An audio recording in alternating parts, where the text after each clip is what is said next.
Bom, agora vamos falar sobre o operador spread, ok? O que é o operador spread?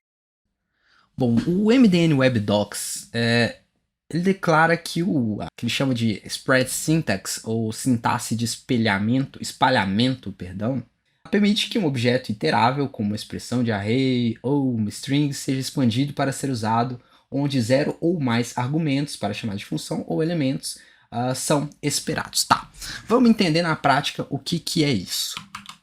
Tá, o que é essa função de espalhamento? Então, digamos que nós temos a nossa função aqui em cima de soma, né? Vou fazer uma cópia aqui dela. Nós já estamos na versão 4, soma versão 4, ok? Vou fazer uma cópia dela e nesse caso aqui nós temos uma função que soma dois números. Nós queremos aumentar a nossa função, nós queremos que a nossa função some não dois números, mas três números, x mais y mais z, certo? E aí, para a gente chamar ela, a gente vai simplesmente dar um console.log soma v4, né? Soma v4, passando para ela os três valores que eu quero somar, 2, 2 e 2.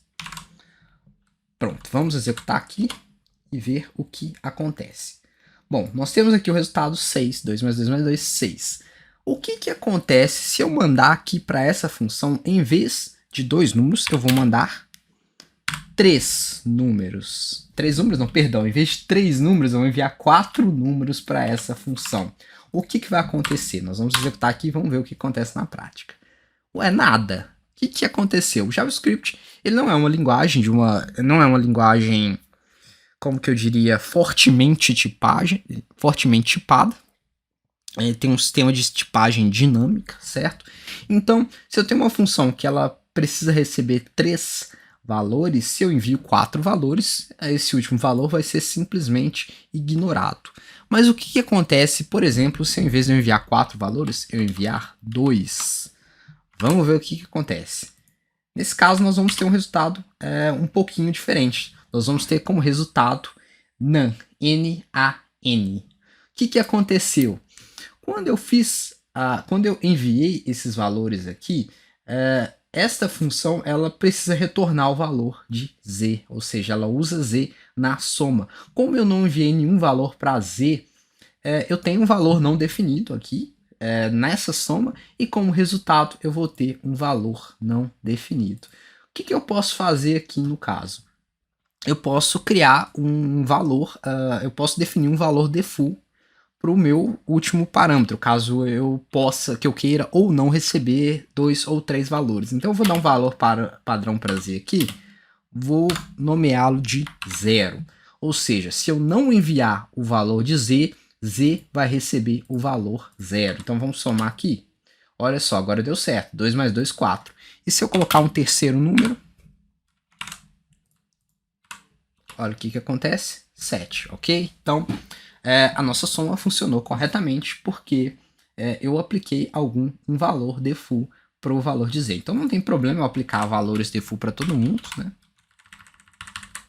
Só vai depender do objetivo do meu código, né? Tá, mas aí esse código aqui não está fazendo muito sentido, porque é uma função bem limitada, ela soma 2, 3 números, né? Então não faz muito sentido. E se eu quisesse criar uma função que soma vários números de uma vez, e eu não sei quantos números serão enviados para minha função. Então, para isso que eu vou utilizar a sintaxe de espalhamento, que é o operador spread. Então, eu vou criar aqui uma nova função, const soma v5, né, perdão, certo? E em vez de eu declarar várias variáveis, eu simplesmente vou adicionar 3 pontos seguidos, certo? E vou dar um nome para minha variável, vou chamar de números, por exemplo. O que isso vai fazer?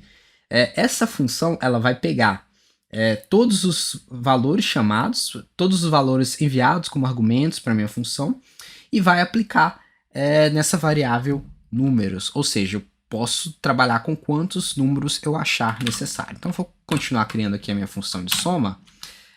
E aqui nós temos uma característica um pouco peculiar, porque nós recebemos um vetor, certo? Um vetor, não, um array, uma lista. E para mim somar toda essa lista, eu preciso navegar por ela, certo? Então, para eu navegar pela lista, eu vou utilizar um comando for. Então, for i. Vou chamar de i mesmo, né? No script eu tenho que colocar parênteses, né? For i. Aí eu vou utilizar a palavra reservada, of.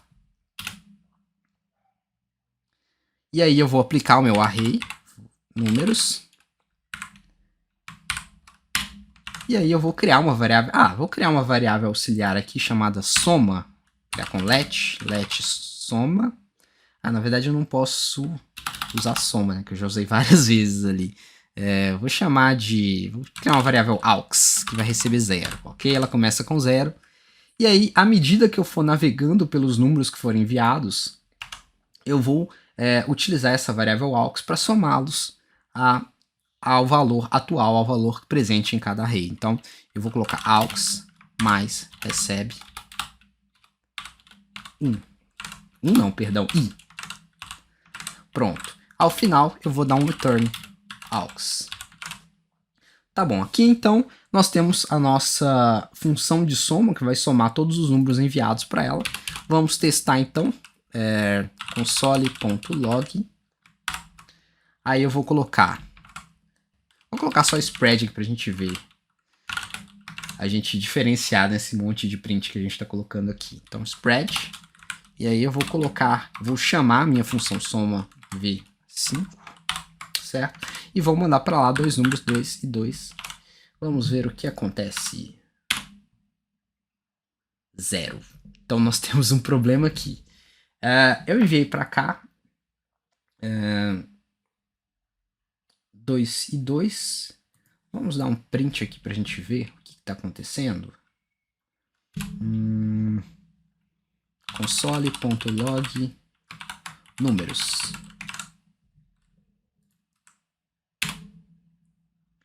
Certo, então o nosso... funcionou. Tá tudo certo, então. Então é isso, pessoal. É estranho, por que ele imprimiu 0 aqui em cima? Cadê no resultado anterior? Spread 0. Bom, é isso, estranho. E aí, tá somando corretamente. Posso colocar quantos valores eu quiser aqui, 10, sei lá, 30, 55, quantos valores eu quiser. E quando eu executar de novo, ele vai fazer a soma independente da quantidade de resultados que eu enviei. Vou comentar essa linha aqui. Então é o seguinte, eu vou enviar uma série de números para cá, né? E esses números vão ser aplicados a essa variável números. E aí, utilizando esse laço for aqui, eu vou pegar cada um desses números e somar a minha variável auxiliar, que vale inicialmente 0. E no final eu retorno ela, que será impressa aqui na tela. Bom, pessoal, é isso. Até a próxima aula.